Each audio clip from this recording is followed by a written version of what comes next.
Let's talk about it, man. Let's talk about the hood. Let's talk about them gangs. Come on. That's in them penitentiaries for twisting their fingers. Let's talk about the hoovers, the Pyrus from looters. Let's talk about having some truces with trays and dudes. Come on. Let's talk about the racist shit and crooked politics. The government don't care about niggas, they love immigrants. Let's talk about my past. Let's talk about my pain. It's so hard to maintain wearing red flame. Let's talk about my thug. You know we had them drugs. Let's talk about that ghetto girl that betrayed my love. Let's talk about Farrakhan. Let's talk about the Bible. Let's talk about the Quran. Let's talk about Elijah. Let's talk about my daddy, my candy-coated caddy. Let's talk about my mama happy that she chose to have it. Let's talk about the kids. Let's talk about the blues. Tune into the Let's Talk Shop with that old school. What's up, y'all? I told y'all I was gonna do this here. I want to give y'all my experience in the Sundown Town.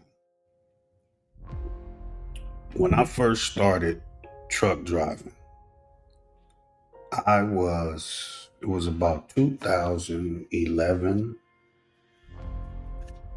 12, something like that. I went all over 48 states, right? All over. A lot of places you could tell where they never seen any black people. But there's one place I went. It was Anna, Illinois.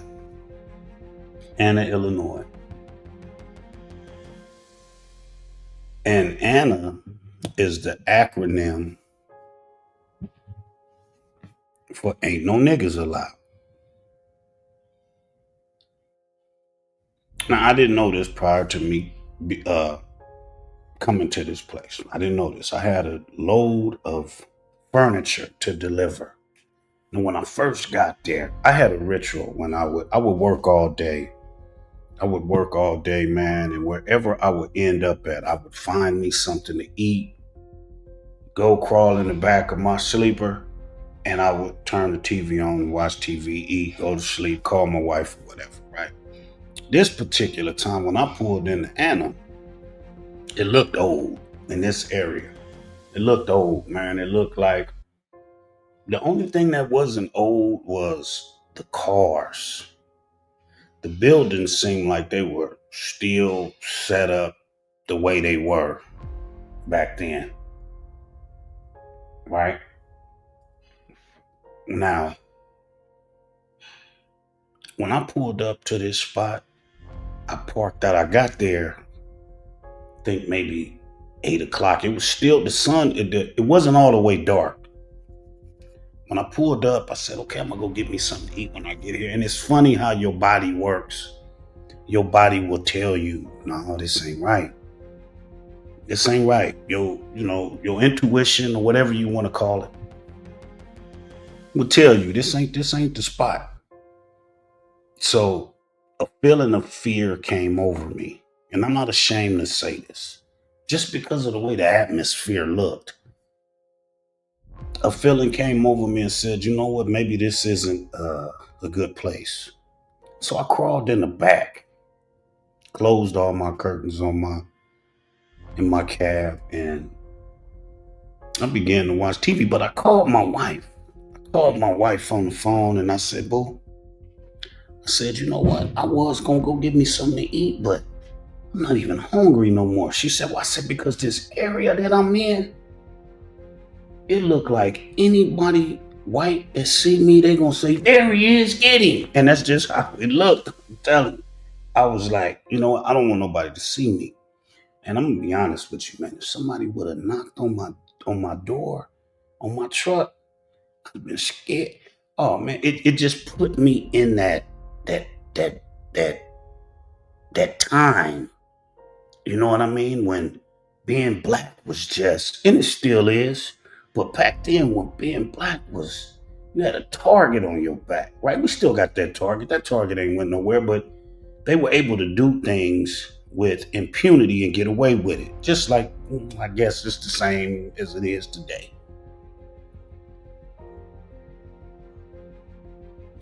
But let me tell y'all something, people. The ones that rock with me, man, I was starving before I pulled up to this place. But once I pulled in, I looked around, I immediately wasn't hungry no more. I wasn't hungry. So now I had no knowledge of where I was at. Now watch this. Let me show you how this works. It wasn't until the next morning I got up, I delivered my load. When I pulled into the place to get my load, they were looking at me like, basically, what the fuck are you doing here? We expected our delivery man to be white. That's how they looked at me, right? And I felt it. So hey, good morning, sir. I'm here to deliver your couches or whatever I had. I don't remember. And he said, okay, we'll put them right over there. And I did that. And I did it as T.I. would say, expeditiously. Because I thought this man went in the back and called it. I thought pickup trucks was about to become just the way it looked. I mean, we know as black people, we've seen a lot of movies. We know the history of our people. If we watched the movies and heard the stories that were told to us, we know how this is. We live through it vicariously. Now, as I got out of that place, man, a feeling of relief came over me. And I said, okay, something was wrong there. There was a spirit there. I don't know if it was the ancestors telling me that I was in the bad place or if it was the spirits of the people that did the bad things to our ancestors that was letting me know, nigga, you in the wrong area. It was one of the two, right? So after I left, Anna, it was a sigh of relief that came upon me, right? So I'm rolling. My next stop, Myrtle, Mississippi.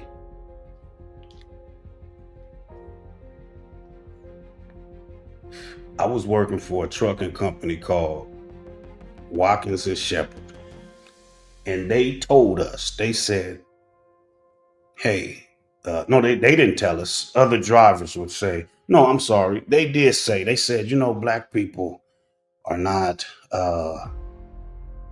they're not really welcomed in Myrtle, Mississippi. They're not really welcome there. So me coming from California, we ain't, the last people we scared of is white people in California. Right?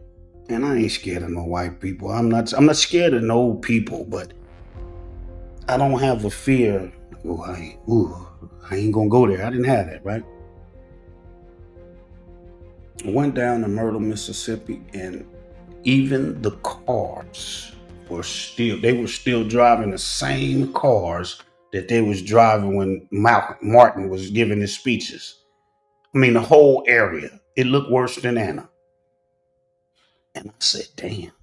Once I was there, I mean, it looked like, damn, this is where Emmett was at. Man, okay, these are different breed of white people. You could look at them and tell, right? They love to catch a brother like me down there. But when I got there, it was a different feeling than Anna. It was a different feeling than Anna.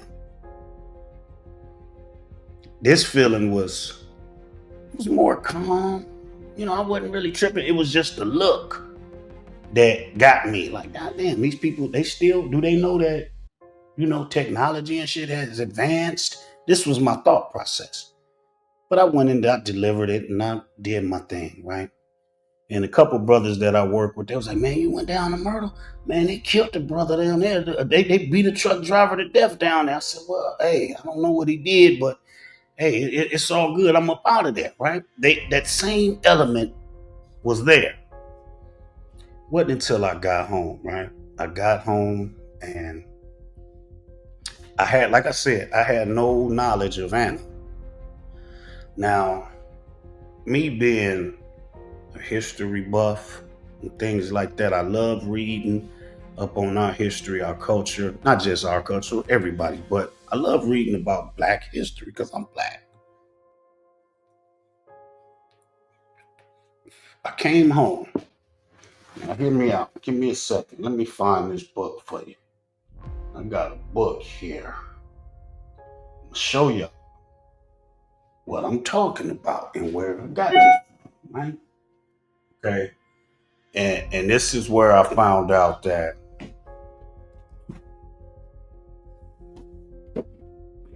right here, Sundown Towns. Sundown Towns. Okay. Now, this book right here, when I read this book, is written by James W. Lowen. When I read that book, I said, wait a minute. Now, again, I had no idea where I was when I was in Anna, Illinois. And that book, it let me know, you nigga, that mean that ain't no niggas allowed. That's what the place stand for. Now, fast forward, I went to a spot in Arkansas. They had the Confederate flags all over the place. Forget the city. What was this place called? What was this? It was a little county. I had to deliver a couch or something like that, a table. And when I pulled in, man, it had been raining and they had this like red clay mud type shit, right? And I pulled in, man, and I mean, I couldn't avoid it. It was mud all over through the driveway and everything. And this old white man, you could tell he was a racist son of a bitch. After I got through, I unloaded the couch or whatever it was. I tracked the mud because you can't get rid of it. You can't. It's there. This is what he said to me. Who gonna clean up all this mud around here? I said, I'm not. He said, well, I'm not gonna accept this package. I said, okay, cool. You put it back on the truck. Man, let me tell you something. He was hot. Oh, he was hot. He was so hot. I called my dispatcher. I said, listen, man, this dude trying to make me clean up mud and shit. I'm not finna do none of that. I'm not doing none of that. And he looking at me with vitriol.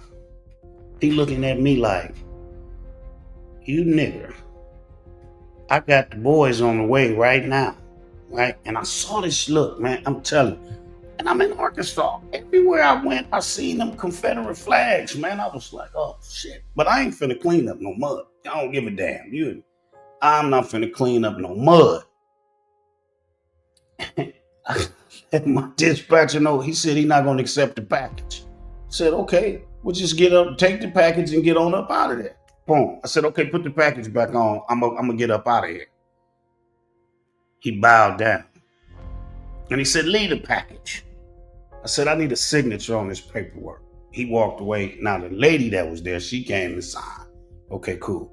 Man, I got up out of there so fast because all I can think was I kept looking in my side view mirrors, right? Man, the police finna come, some pickup trucks, whatever. I don't give a damn about no pickup trucks. I was worried about the police because they got the authority to make you stop. I ain't worried about no pickup trucks. You can do whatever you want. We finna get it in. But the police, I was like, man, they finna come get me because I know all of the stories. Nothing happened. I ended up getting up out of it.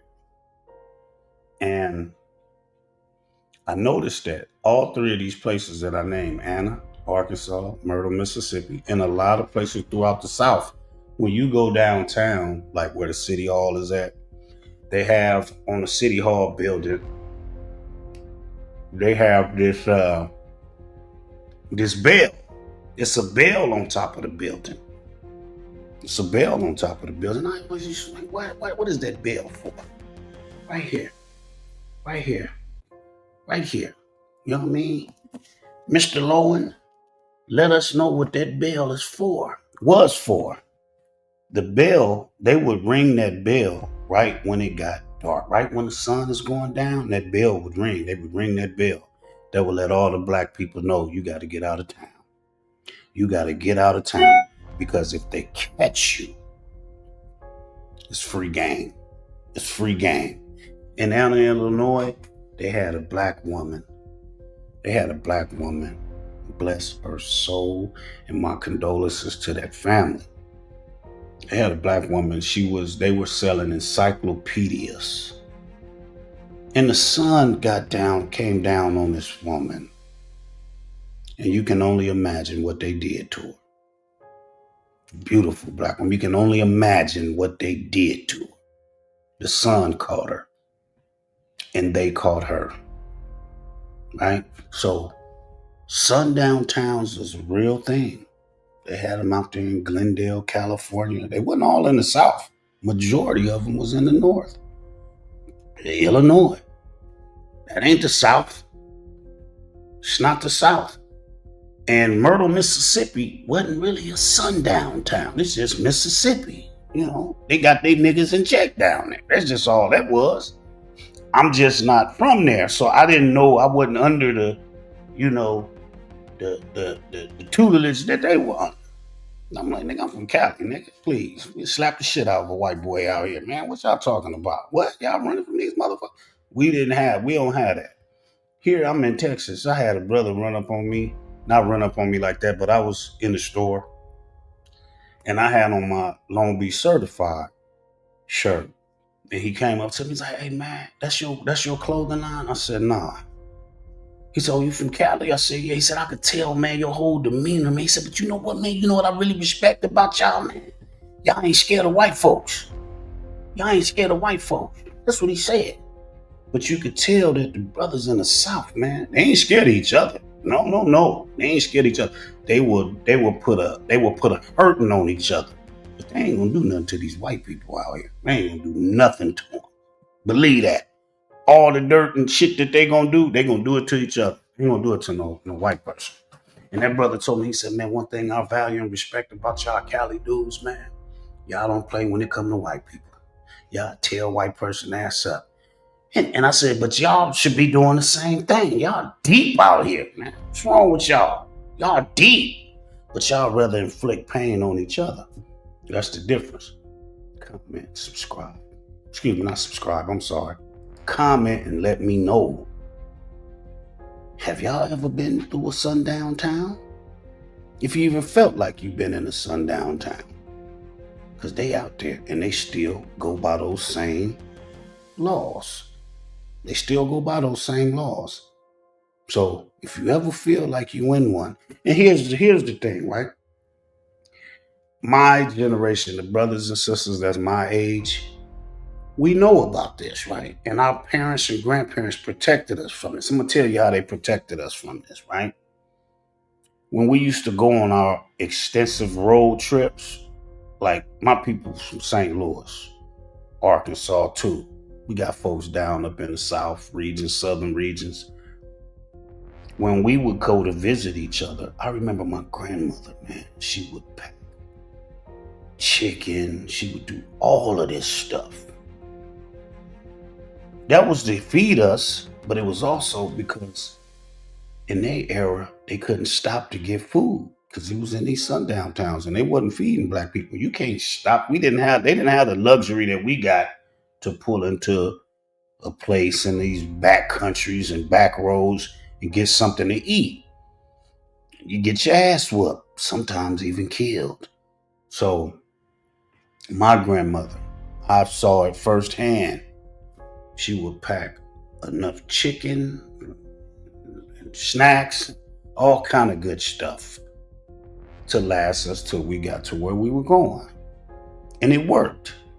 That was to protect the children from witnessing, what are you doing here, nigger?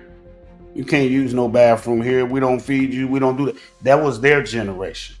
So to get by on that, okay, we cooking our food. We gonna cook enough to sustain us till we get to where we got to go. We gonna use the bathroom on the side of the road. Yes, women use the bathroom on the side of the road too.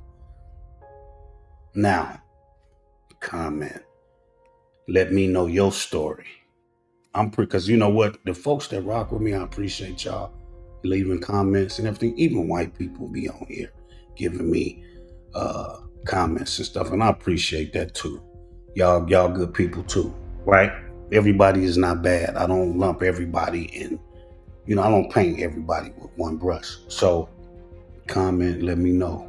Black, my brothers and sisters, if you've been in a place where you felt that that heroin came up on the back of your neck, you probably was in the Sundown Town. Some of you know it, but the ones that know, comment, let me know what's happening. We gonna chop it up on another. Peace out. Hey, love. Let's talk about it, man.